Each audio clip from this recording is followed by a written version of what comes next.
हम लोग आज डिस्कस करेंगे जैन दर्शन में शाद्वाद की अवधारणा पर। जैसा कि हम लोग जानते हैं कि शाद्वाद जैन दर्शन का एक विशिष्ट सिद्धांत है जिसमें परामर्श की अवधारणा स्थापित की गई है।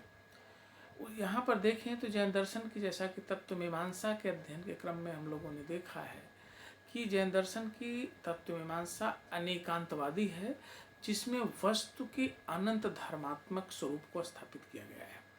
अनंत धर्मात्मक होने के कारण वस्तु का स्वरूप अत्यधिक जटिल होता है। वस्तु के अनंत धर्मों का ज्ञान मात्र केवली को होता है, क्योंकि वह सर्वज्ञ है। सर्वज्ञ वह है जो किसी वस्तु को सभी दृष्टियों से जानता है। उसके अनुसार यदि कोई व्यक्ति किसी वस्तु को सभी दृष्टियों से जानता है तो वह सभी वस्तुओं को सभी दृष्टि से जान लेता है। साधारणतः मनुष्य का ज्ञान अत्यंत सीमित होता है, क्योंकि वह किसी वस्तु को कुछ ही दृष्टियों से देखता है। वह वस्तु के आंशिक धर्मों को ही जानता है और उसी के आधार पर वस्तु के विषय में परामर्श करता है। तात्पर्य यह है कि किसी वस्तु को अलग अलग दृष्टिकोणों से देखते हैं और उसी के आधार पर उसके विषय में कथन करते हैं।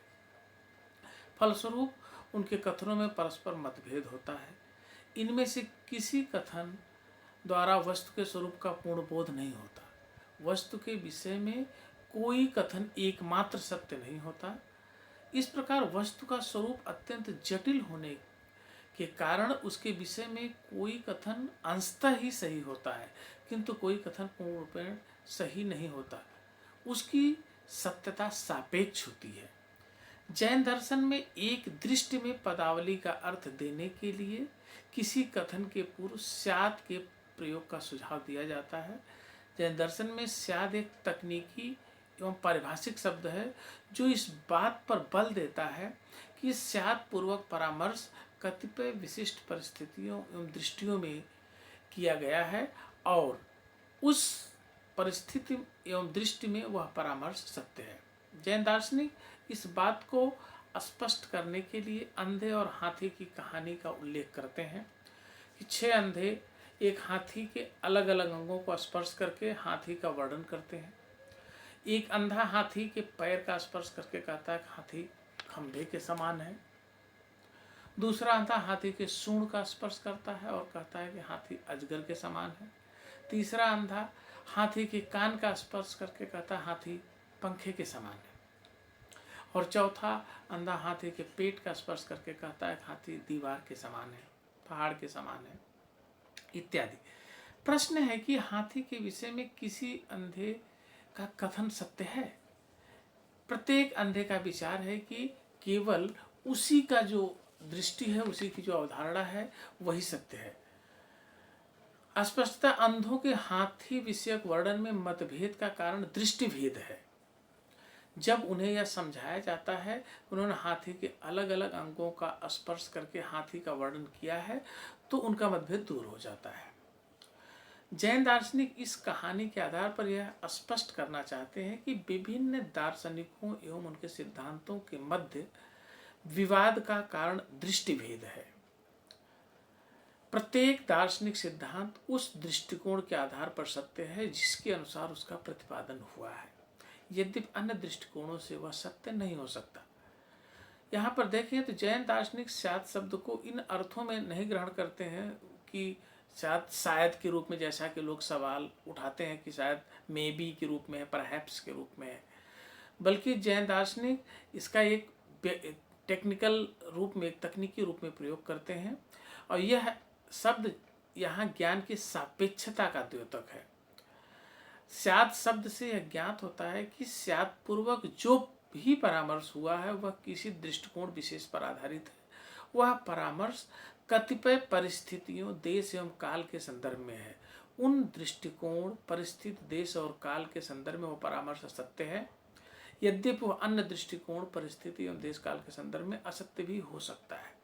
जैन दार्शनिक अपने इस विचार को दोषमुक्त दिखाने के लिए इस शब्द के प्रयोग का सुझाव देते हैं।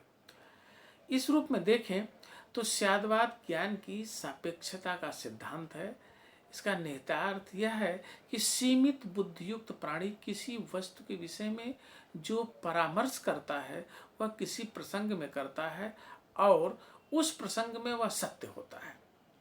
यह प्रतिपादित करता है कि मानव ज्ञान प्रसंग सापेक्ष है, अतः न कोई ज्ञान पूर्ण सत्य है और न पूर्ण असत्य। प्रत्येक ज्ञान में सत्यता होती है, किंतु वह सत्यता किसी विशेष दृष्टिकोण से होती है। जैन दर्शन के अनुसार दार्शनिक विवादों का मूल कारण यह है कि हम इस सिद्धांत को भूल जाते हैं और अपने ही विचारों को पूर्ण और निर्भीक सत्य मानकर दूसरों के विचारों को असत्य मान लेते हैं। वस्तुतः प्रत्येक दार्शनिक मत अपनी दृष्टि से सत्य हो सकते हैं, हाँ वे आपेक्षिक सत्य ही होते हैं।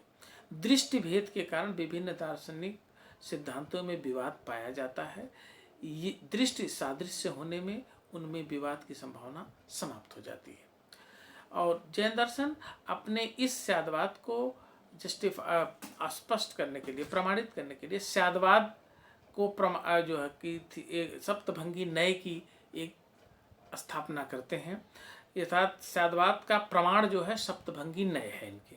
इसका अर्थ है किसी वस्तु के विषय में परामर्श या नय के 7 प्रकार या भंग सप्तभंगी नय द्वारा हो सकते हैं, और यह सप्तभंगी नय द्वारा किसी वस्तु के नानाविध जितने भी धर्म हैं उनका निश्चय किया जा सकता है। ये बिना किसी आत्मविरोध के अलग अलग संयुक्त रूप से किसी वस्तु के विषय में विधान एवं निषेध से करते हैं। इस प्रकार किसी वस्तु के अनेक धर्मों का प्रकाशन करते हैं। और यह जो इनका सप्तभंगी नय है, इनके 7 नय प्रमाण जो है निम्न रूप में है। पहला नय इनका है स्याद अस्ति, अर्थात स्याद है। जैन दर्शन के अनुसार विध्यात्मक नय स्याद अस्ति च आकार में अभिव्यक्त होना चाहिए। जैसे स्याद घड़ा है, इससे यह अर्थ निकलता है कि घड़ा अपने नाम, स्थापना, द्रव्य और भाव रूप से विद्यमान है। अर्थात मिट्टी का बना हुआ घड़ा मेरे कमरे में वर्तमान समय में एक विशेष आकार और माप का विद्यमान है। दूसरी इनकी जो दूसरा नय है वो शायद नास्तिक, शायद नहीं है। जैन दर्शन ये दिखाने का प्रयास करते हैं कि निषेधात्मक नय अर्थात शायद नास्तिक आकार में कहा जाना चाहिए, जैसे शायद घट नहीं है। इसका आशय है कि पर नाम, पर स्थापना, पर द्रव्य एवं पर भाव की दृष्टि से घड़ा विद्यमान नहीं है। अर्थात पीतल आदि का बना हुआ पर द्रव्य जो चौकोर घड़ा पर नाम, भिन्न स्थान पर स्थापना और भिन्न समय में पर भाव से विद्यमान नहीं है। संक्षेप में कहें तो स्याद से यह आशय निकलता है कि जिस घड़े के विषय में परामर्श हुआ है एक विशेष समय में उस स्थान पर नहीं है जहां के लिए उसके संबंध में परामर्श हुआ है।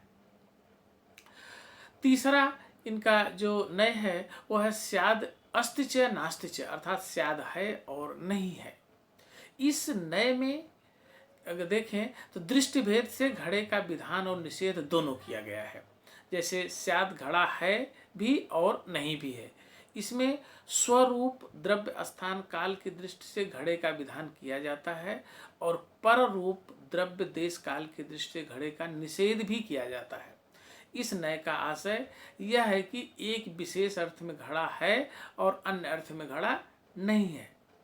इसमें इस बात पर बल दिया जाता है कि एक वस्तु क्या है और क्या नहीं है। स्याद शब्द से यह सूचित होता है कि अस्ति और नास्ति के समुच्चय में तर्कतः कोई विरोध नहीं है। चौथा इनका नय है स्याद अवक्तव्यम। स्याद अवक्तव्यम में अवक्तव्य अर्थात कुछ निश्चित रूप से कहा नहीं जा सकता। जैन दर्शन इस की दृष्टि में किसी वस्तु के अस्ति, नास्ति और उभय के अतिरिक्त एक अन्य कोटि भी है, वह अवक्तव्यता की है। यहाँ अवक्तव्य का अर्थ है युगपत कथन करने में असमर्थता। इसका अर्थ है दृष्टि भेद से किसी वस्तु में अस्तित्व और नास्तित्व दोनों होते हैं, किंतु भाषा की सीमा और अपर्याप्तता के कारण हम विरोधी गुणों का एक साथ निर्वचन नहीं कर पाते। जैसे स्याद घड़ा अवक्तव्य है, इसका अर्थ है कि किसी घड़े में अपने रूप की उपस्थिति और अन्य रूप की अनुपस्थिति एक साथ होती है, किंतु हम उसे व्यक्त नहीं कर सकते। पांचवा इनका नय है स्याद अस्ति च अवक्तव्यम, अर्थात स्याद है और अवक्तव्य भी है। यह नय प्रथम और चतुर्थ नय को मिलाने से बनता है। इस नय में वस्तु की सत्ता और उसकी अनिर्वचनीयता दोनों का कथन किया गया है। यह नय यह लक्षित करता है कि कोई वस्तु स्वनाम स्थापना भाव द्रव्य से विद्यमान होने पर भी अपनी इन विशेषताओं पर नाम स्थापना भाव से वह अवक्तव्य भी हो सकती है। जैसे स्याद घड़ा है और अवक्तव्य भी है।